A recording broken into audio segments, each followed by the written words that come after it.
नमस्कार,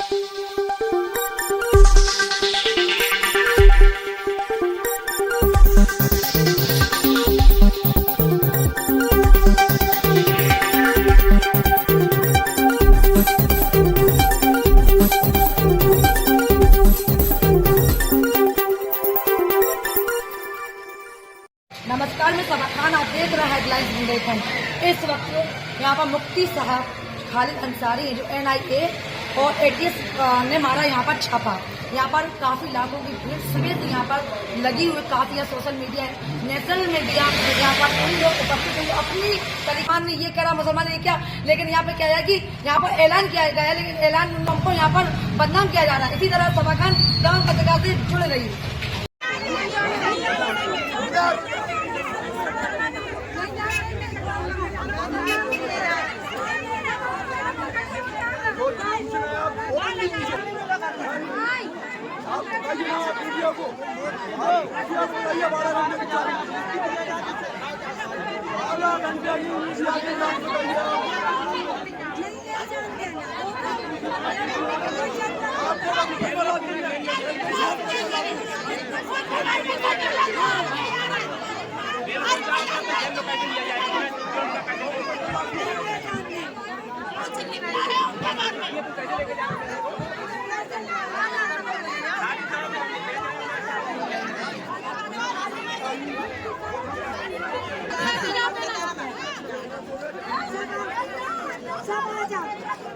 आते जा सब ना तुमको ले जाएंगे।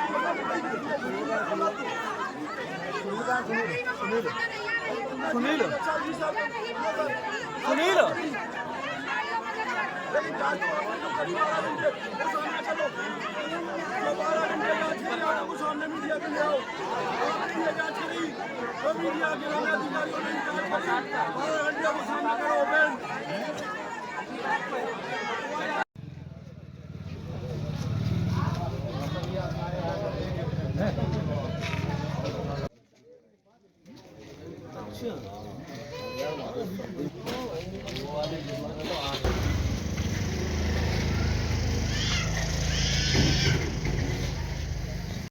अकेले थे तो डर लगा कौन है, तो हमने अपने चाचा को फोन किया, वो आए पीछे से, फिर उन्होंने खुलवाई गुड्डी, तो हमने हल्का पर खोल दी। और हमें इसलिए इस वजह से नहीं खोली, डर लग रहा था, पता नहीं अकेले रात में 3 बजे कौन आगे कुंडी बजा रहा है, इस वजह से हमने कुंडी नहीं खोली।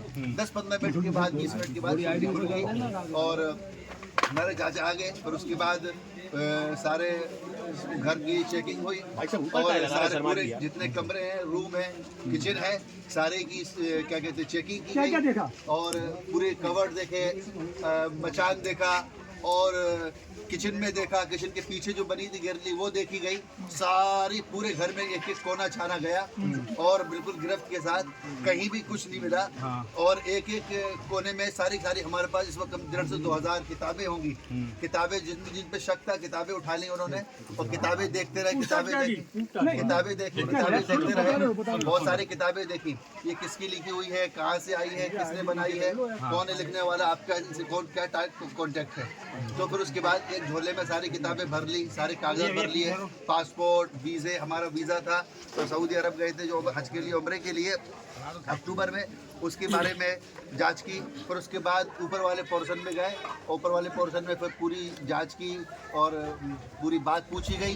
फिर उसके बाद व्हाट्सएप पर देखे गए, तो असल में हमारा ऑनलाइन काम है तो उसमें बहुत सारे नंबर होते हैं, बहुत सारे नंबरात हैं, कम से कम अच्छे खासे नंबर हैं, बहुत सारे ग्रुप हैं। अब ग्रुप वगैरह कहाँ से आए हैं और ये नंबर इतने सारे कैसे आए, तो हमने उनको जवाब ये दिया कि हमारे ऑनलाइन क्लास चलती है तो उसके ऐड जाते हैं, ऐड चलते हैं, पोस्टर चलते हैं, पोस्टर में सब लोग कांटेक्ट करते हैं, सब लोग कि भाई हमें भी पढ़ना है, हमें भी पढ़ना है। और बाकायदा उन्होंने मैसेज भी देखे, एडमिशन के फॉर्म के मैसेज भी डाला हुआ है कि भाई देखो ये एडमिशन हो रहा है।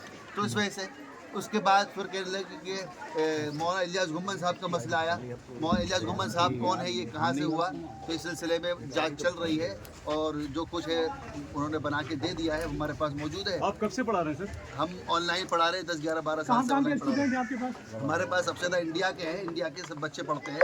बाहर के जो बच्चे वो इंडिया ही की बच्चे हैं, बाहर कंट्री के बाहर के हैं? बाहर के बच्चे जैसे कि आपके क्या कहते हैं इंग्लैंड के हैं और आपके इस्लामिक कुरान कायदा, छोटे छोटे बच्चे, वो भी इंडिया ही के हैं, अरब कंट्रीज के भी? अरब कंट्री का कोई नहीं है। तो आपके मदरसा चलाते हैं? मदरसा चलाते हैं और मकतब चलाते हैं, कोचिंग चलाते हैं, कोचिंग सेंटर। कितने पैसे सेंटर कितने पैसे लेता है आप? जी? कितने पैसे चार्ज? पैसे हमारी फ्री क्लास भी होती है, 50 रुपए भी, 100 रुपए भी, 200 रुपए भी, 1000 भी फीस है, 1500 भी फीस है। बैंक के अकाउंट भी तलाशा गया, खंगाला गया? पूरा बैंक का खंगाला गया और उन्होंने ये कहा कि आपने कहाँ फंडिंग की, आपने विदेशी कितने बच्चे आपने उन्होंने ये कहा कि जांच में कि आपने कहीं बाहर ट्रांसफर किए पैसे, इसका बार बार वो जिक्र कर रहे थे, लेकिन हमने अभी तक कोई बाहर पैसे। अभी कहाँ लेके जा रहे हैं आप? अभी कहाँ ले जा रहे हैं आप? अभी हमें खुद नहीं पता किस लिए ले जा रही है। इन्होंने कहा कि जांच कराने ले जा रहे हैं। आप वो बताए, अगर हम इनको हवाले कर रहे हैं, पहले मुझे वो अधिकारी पाया गया। वो कह रहे हैं कि वो ये कह रहे हैं कि अधिकारी बताए, आप रो क्यों रहे हैं? आप रो क्यों रहे हैं? आप रो क्यों रहे हैं? मुफ्ती जी आप रो क्यों रहे हैं? रो क्यों रहे हैं मुफ्ती साहब? आप रो क्यों रहे हैं? इसलिए रो रहे हैं।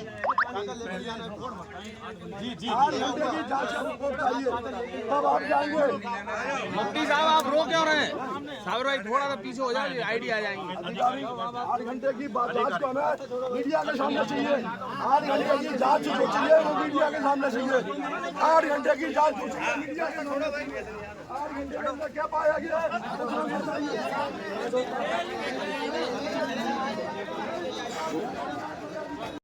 हमारा तुम्हारा फर्ज सिर्फ काका है जो नेताओं ने बांट रखा है।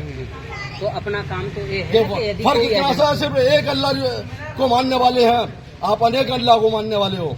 नहीं, आप नमाज पढ़ने वाले हो तो हम भी नमाज पढ़ने वाले हैं। विषय तो ये है ही हमसे नहीं कि पूछो, हम किसको बता रहे हैं मानते, नमाज किसको कैसे नहीं। किसे नमाज को बना दिया आतंकवाद। क्या आप नमाज नहीं पढ़ सकते इधर? कौन कह रहा है? आप इधर नहीं पढ़ोगे, उधर नहीं पढ़ोगे, तमाम पाबंदी नमाज के ऊपर लगा दी। आप अजान नहीं दोगे। नमाज शब्द जानते हो? नमाज किसे कहते हैं? संस्कृत का शब्द है नमाज, जिसे कहते हैं नमाज। वो हिंदू भी पढ़ता है, सिख भी पढ़ता है, ईसाई भी पढ़ता है, शिया भी पढ़ता है। हिंदू भी रोजे रखता है, मुसलमान भी रोजे रखता है और सारी कौमें रोजे रखती है और नमाजें पढ़ती है। हम बता रहे कैसे नमाज पढ़ोगे? आप हिंदू समाज के हैं, आप सवेरे और सवेरे नमाज इस धरती को जो है चूमते हैं। आप एक मरतबा चूम रहे, हम 5 मरतबा इस धरती को चूम रहे। विषय तो ये है नहीं, विषय केवल ये है कि जितना देश आपका उतना देश हमारा। हाँ, जो यदि देश में कोई फर्क ही नहीं है। आप पर किसी कोई शक है या मुझ पर नहीं, मुझे ये है। नहीं, विषय तो दूसरी बात का, ये नमाज वाली बात कैसे आ गई बीच में? नमाज वाली बात इसलिए आ गई क्योंकि हमको बांटा जा रहा है। कि कटोगे मरोगे। नहीं, यहाँ तो माहौल दूसरा है, लेकिन मरोगे। माहौल तो दूसरा है, लेकिन यहाँ पे बांटा जा रहा है।